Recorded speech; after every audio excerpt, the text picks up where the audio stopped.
What's up, all my LJC family? And welcome back to my channel. Yeah, I'm sitting outside and I say, you know what? I need to go home and get my video done. But you know what? I'm going to go ahead and do my video real quick. um, Today is Vlogmas Day 13 and it's dark out here. It just feels good to be sitting in a peaceful place, just be sitting and thinking and not having to do this, not having to do that, just sitting here thinking. But today's video, today video, y'all, I want to talk about me becoming a teen mom. And it is so crazy how it happened. And I tell y'all, all my young ladies, my teen ladies, if you are at that age, be your age. Be your age. I tell you, please be your age. I've been eating Cool Ranch chips. I hope it ain't nothing in my teeth. But I tell y'all to be your age. It is not nothing out here that's so important to where you have to be out here in the mix. It's nothing that important that you have to be out here in the mix. I learned the hard way, but I would never, ever take that day back that I gave birth to my son. But, becoming a teen mom, up until I became a teen mom, I was like, just doing the most, and it took me, like, once I came out of my shell and started, going places I'm not supposed to, being where I'm not supposed to be and stuff like that. Once I came out of my shell, it was just it just got crazy for me from there. I was out there, I was running them streets, I was being fast, liking every little thing you see, you think something cute. um you just falling in love with this and falling in love with that. And I was at a point in my life to where um I stopped wanting to deal with gangster boys. I didn't want to deal with gangster boys. I've been dealing with gangster boys for a long time. So I didn't want to deal with gangster boys no more. I was tired of them. I dealt with the pretty boys, the gangster boys, and I was just tired of it. I just wanted something different. I wanted something else. So me, of course, I got this fake ID. I'm going to these clubs and I'm being grown and I'm being fast. And so I started getting into the college guys. And once I started getting into the college guys, there was one person that, I started talking to. And, me at this time, I'm just loving the college guys. I'm just loving them. We going to their frat parties, their parties. We just having fun, and I'm feeling out of place. The girls that I'm with, they not, they all okay and where they supposed to be because, they all was of age. I wasn't. I was sitting up there not telling the truth about my age. So I tell y'all again, don't try to move too fast. Don't. But anyway, I was hanging out and I was, being fast and being grown. And like I was saying, I was, just lying about this and lying about that up in clubs. So, if you up in the club, your first thought is this person is 18 and over. This person is 18 and over. They not knowing my real age, but they know that that if she is in this club, she's 18 and over. But I had a fake ID. I did. And the people who made the fake ID for me. It was I don't know. It was out of state that I got the fake ID made. But once I started going to clubs and on base and meeting college guys, things just kind of start going a little different for me. And I would go, like, I wouldn't go on my side of town. I would always want to go where the college guys was at. They would come to the park, and our homeboys and stuff like that would be fighting them. And it was just crazy, y'all. The little town I lived in, it was a little bit much, but we had a lot of fun. So anyway, I'm talking to this one college guy, and we talking, and I'm knowing he thinking I'm of age, but I wasn't. I really wasn't. And I got to know him and everything, and once I got to know him, things happen. And me, I'm not knowing, I'm trying to be this and that, and I'm just out there. I'm not fast and sleeping with it, because that was the first person. He was the first person I slept with, so I wasn't out there doing all of this and doing all of that. But I was hanging out and going to clubs and doing this and doing that, and just I'm not knowing that I'm with child. At a couple of months later, I go to Augusta, Georgia, and I stay with my god sister, and we down there just having a good time. And I'm still not knowing that I'm pregnant. I'm still not knowing. I'm young and dumb and not paying no attention and just thinking this and thinking that. So I don't remember. I think once I got back from Augusta, Georgia, no, I take that back. Before I got back from Augusta, Georgia, I started noticing something different about my body. And right inside, as skinny as I was, y'all, I don't know if I showed y'all a picture of how skinny I was, but I was super skinny. And I could start noticing the tightness and the little fatness in my stomach. So I'm afraid to tell people, because I'm young and I'm just like, oh my goodness, what's going on? I didn't even tell the people I was with. So, I would start having sickness, but I would just go in the bathroom and run me some water, stay off in the bathroom until my sickness and everything. I would take a bath, stay in there until my sickness and everything was over. And then I just started I kind of found out, I went back home and I went to this clinic. They had a clinic down there you could go to take free pregnancy tests. So I went down there, I went to the clinic, I took a pregnancy test, bam, exactly what I thought. And I'm just like, oh my goodness, what am I going to do? And the person that, I was involved with, he was the only person, so I knew who my child father was. But at that point in time, I was in love with somebody else, and I was in love with somebody else. But anyway, I knew who my baby daddy was, and I don't even call him baby daddy. I knew who the father of my child was. And once I took the pregnancy test and everything, I kept everything to myself. I did not, nobody knew.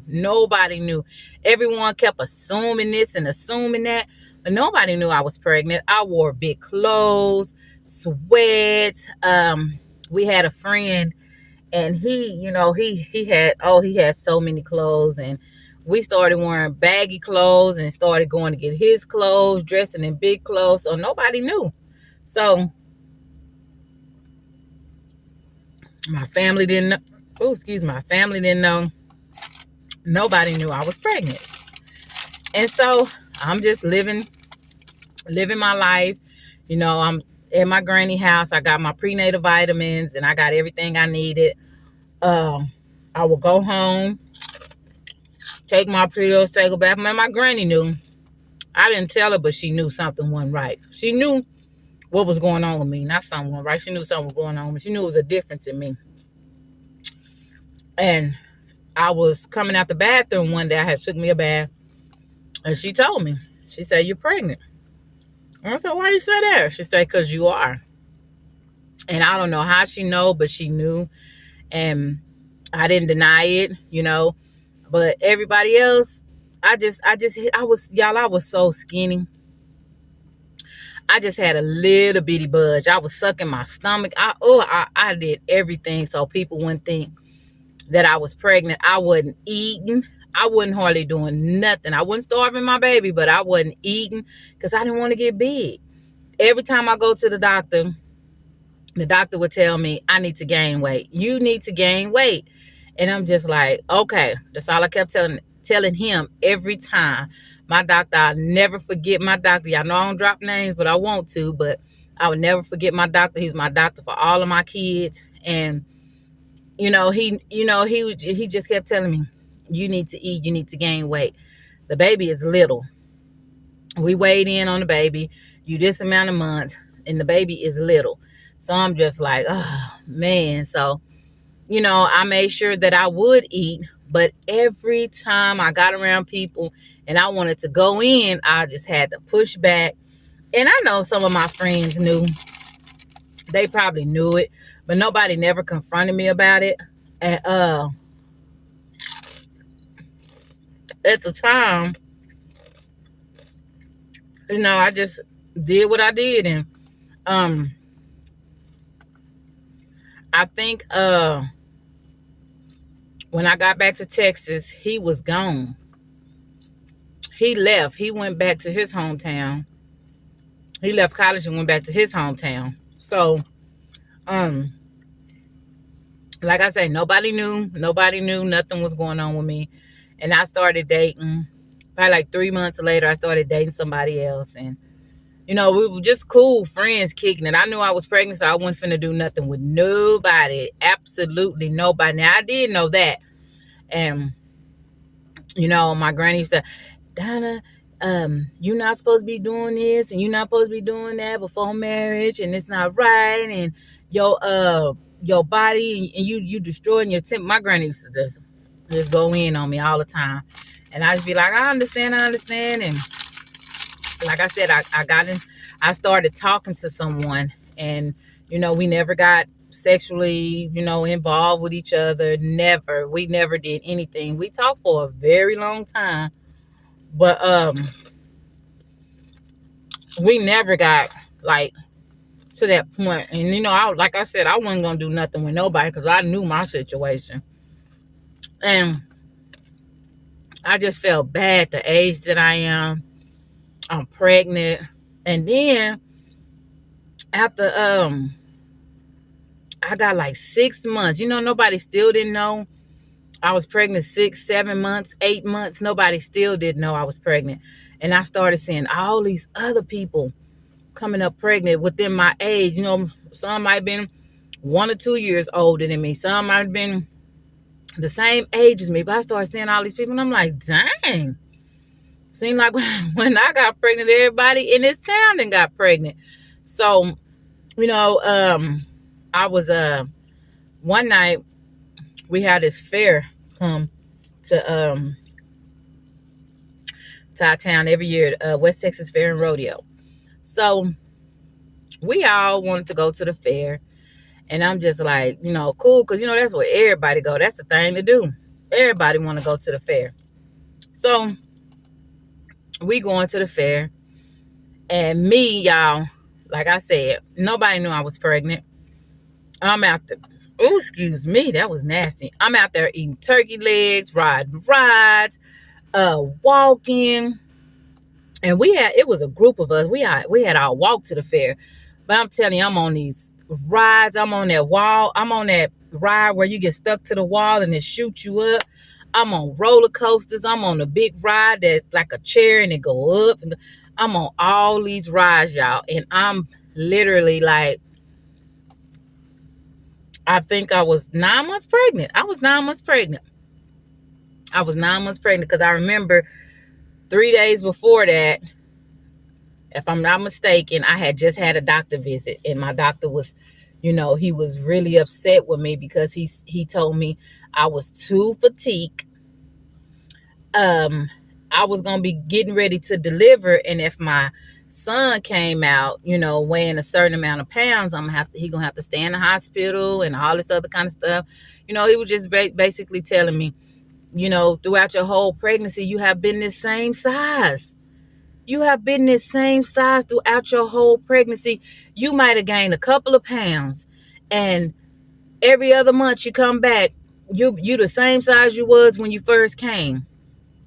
And I kind of felt bad, but I just, I ain't gonna say that I was ashamed, because I was young, and I would run around lying about my age and just doing stuff, being fast and grown, and trying to live a life I shouldn't have been living. And so anyway, we come from the West Texas Fair and Rodeo. We all walked back to where we all was at, sat around outside, and I just started feeling sick. I started feeling like sick to my stomach. And I was just like, I'm gonna go in the house and lay down. And I was like, my granny lived around the corner. And I was like, I'm finna just go to my granny house. So I go to my granny house, and I just kept feeling some feelings. I'm just feeling sick. I'm telling my granny I'm sick.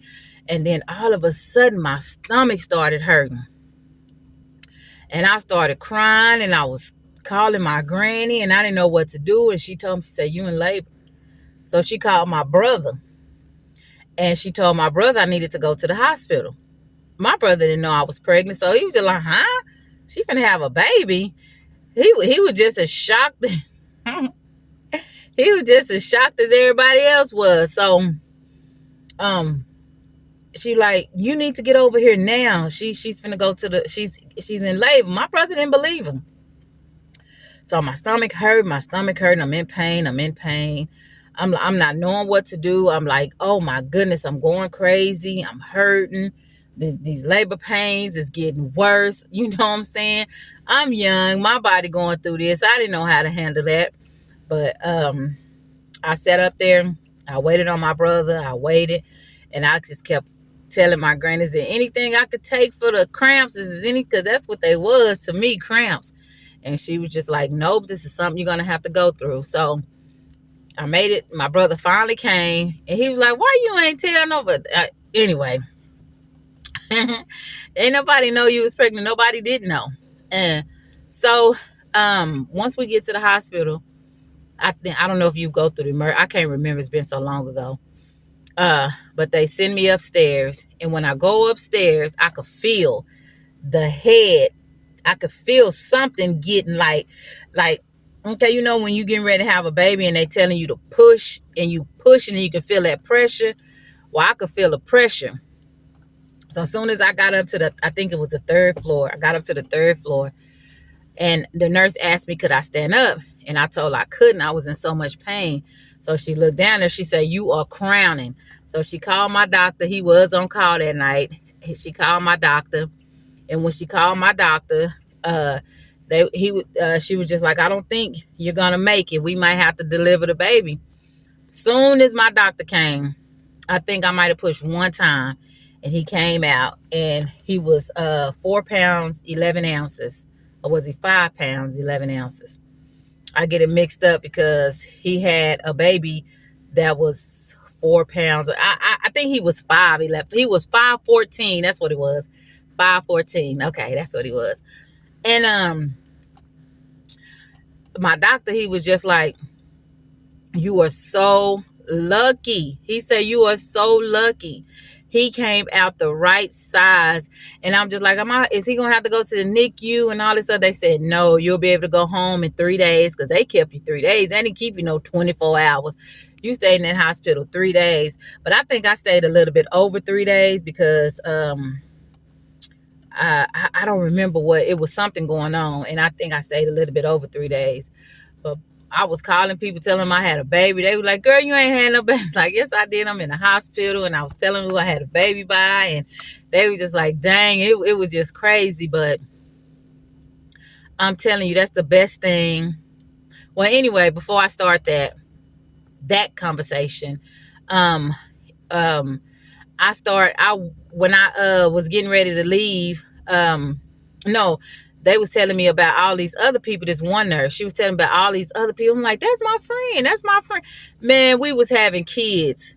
I had a baby one day. The next person had a baby. The next person had a baby. The next person. It was about like 5 of us. Our kids is all like right next door. And so when I was getting ready to leave, I was the first one that left the hospital. And after I left the hospital, because I think I was in there a couple of days before everybody. But no, I ain't gonna say that, because I had my son was born on the 14th. My cousin baby was born on the 14th, 15th, 16th, yeah, 17th. So yeah, it was like a couple of days before they started coming in, but we was all in there together. And I would have been home, but like I said, I can't remember. Something was going on. But to be honest with you, I tell you, that was the best. Having my son saved my life, because I was trying to be too grown. I was trying to be fast. I was trying to do all, I was trying to be too much of, what I didn't need. I needed to be at my age. I needed to be in school. I needed to be somewhere doing something productive, doing something, and my son, I didn't know how to take care. I didn't know how to take care of a baby. I didn't know how to do nothing. And in my granny house, I did. I was, whenever like I would go and sneak stuff, I would go and sneak and hide stuff, baby stuff in between my closet, in between my clothes. I would hide stuff. So I did have stuff when I got there. I mean, when I went back to my granny house, I had stuff.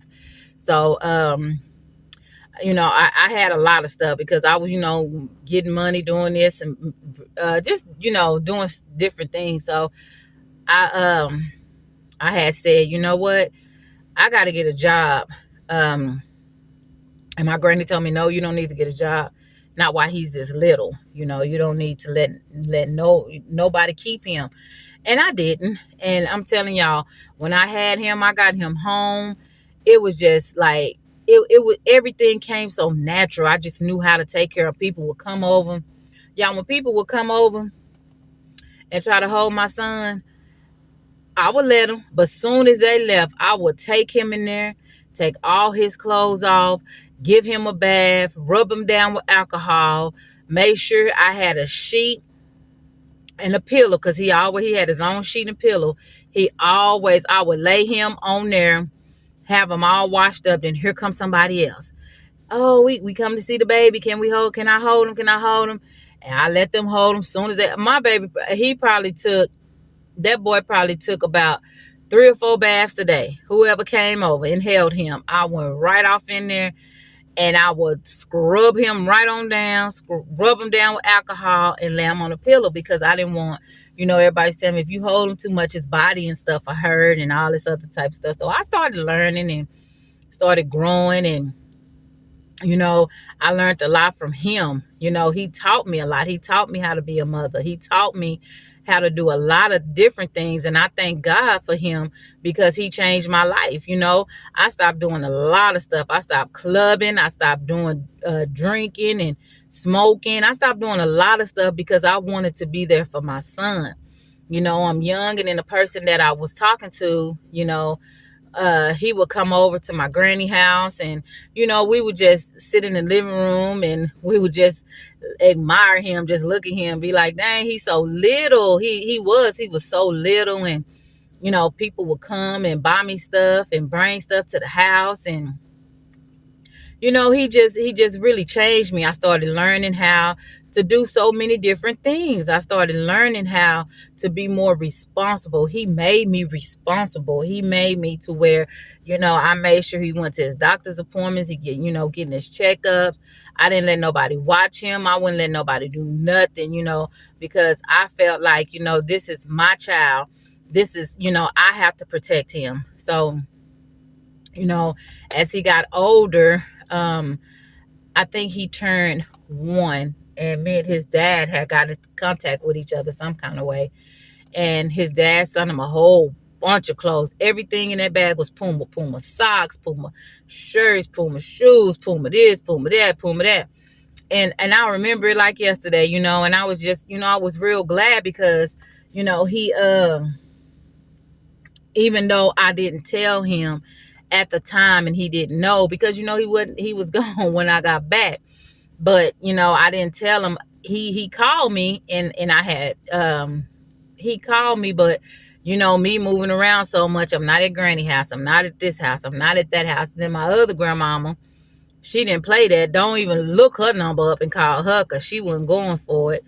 And it was just crazy. But you know what I'm saying, I put all 10 of these toes down, and I stood my ground. I took care of my child. I took care of him. He ain't want for nothing. He didn't need for nothing. I didn't have to ask nobody for nothing. I didn't have to beg nobody for nothing.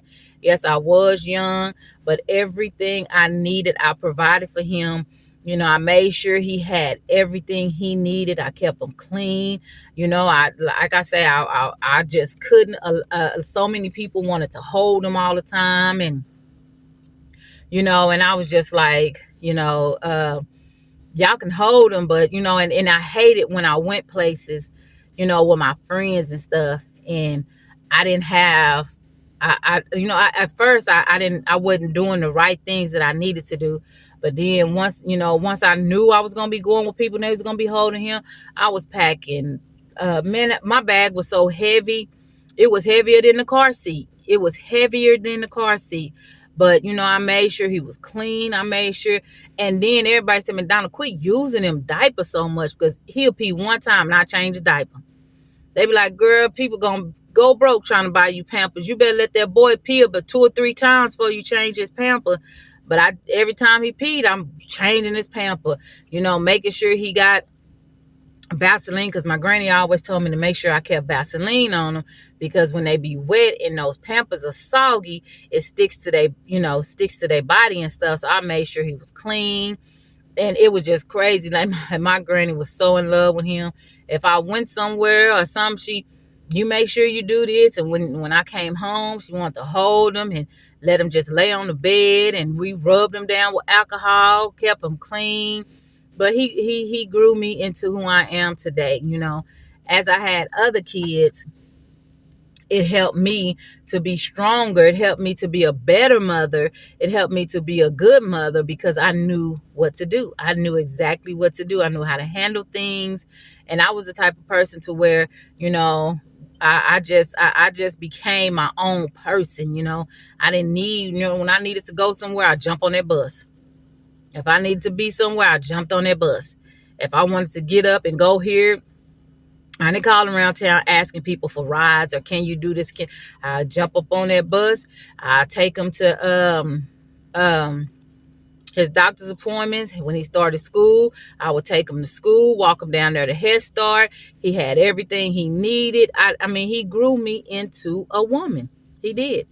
I was still young, but he grew me into a woman, because he made me become independent. He made me become the type of person to where, I wanted to make sure he was well taken care of. Didn't want nobody else to do anything for him. And my mom and them came and they wanted to bring him to Austin. And I did allow him to go, but I tell you, I cried every single day wanting my baby back. I didn't want nobody, him to be with nobody. But my dad was living, and my dad he really wanted to be, with him. And I let him go. But as soon as he came back, I ain't let him at my sight no more. And it was that's just how it was. Some don't do nothing to my kids. My kids, I didn't let them spend a night with nobody. I didn't let nobody keep them, because one point, some things was going on and somebody told me, and after that, nobody couldn't keep my son no more. Not nothing bad, somebody spanking him or hitting him or something like that. But other than that, they could keep my, you're not finna be spanking on my child. You're not finna be hitting on my child or none of that stuff. And he was a milk baby. Baby, I tell you, thank goodness for food stamps, because that boy, that boy wanted milk, milk, milk, milk, milk. He didn't care about nothing else, just milk. Everybody used to tell me, Donna, take the top off the milk and and put the nipple on it. Go get a nipple made for the milk jug, because that boy loved milk. But anyway, my LJC family, I just wanted to come on here and just let y'all know, stay in your lane. Stay where you need to be. Don't move too fast. I grew up so fast, but I'm thankful for it because I have learned so much through my kids. And like I say, he's seen a lot and I learned a lot. He taught me things and I taught him things, and I'm grateful for my son, and I wouldn't trade nothing in the world. I wouldn't do, if I had to do it all over, I'd do it all over again. Because like I say, he made me a mom. He made me who I am today. He made me a better mother for my other children. I knew how to take care of them better. I knew what to do. I knew what not to do. I knew everything because of him. But becoming a teen mom, you have, it's just so many, it's a lot. It's a lot. But I tell you one thing, I wouldn't trade it for the world. I love my son dearly and I'm grateful for him. And I'm, like I say, I'm glad that, whatever happened, for us to be who we are today, I'm glad that it was him, that God chose me to be his mother and him to be my son, because I learned a lot. But I thank y'all, my LJC family, and I'm going to go ahead and end until next time. But y'all be blessed. Don't stress. Take care of your mental. Love God. Pray, fast, and just know that you're not in it by yourself. You're not in it. Always know there's someone there, and God is watching you every single day, every single way, everything. He's there. You always have somebody there. Turn to the side and talk to him. Just let God know you love him and you thankful for everything he did. But until next time, my LJC family, y'all be blessed. Love y'all.